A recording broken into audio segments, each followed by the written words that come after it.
Each Edublock represents 1 hour of learning in a particular subject. Anyone can grant Edublocks to anyone else.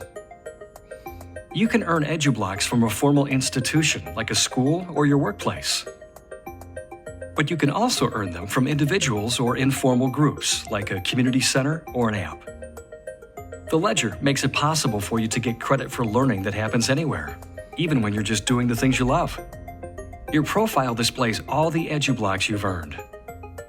Employers can use this information to offer you a job or a gig that matches your skills. We'll keep track of all the income your skills generate and use that data to provide feedback on your courses. When choosing a subject to study in the future, you may wish to choose the subject whose students are earning the most income. You can also use the ledger to find investors in your education. Since the ledger is already tracking income earned from each Edublock, you can offer investors a percentage of your future income in exchange for free learning hours. Our smart contracts make these agreements easy to manage and administer. The ledger is built on blockchain, the same technology that powers Bitcoin and other digital currencies. That means every Edublock that has ever been earned is a permanent part of the growing public record of our collective learning and working. It's one of those protein folding simulators where you learn how proteins work inside the human body. And you can help solve puzzles for science.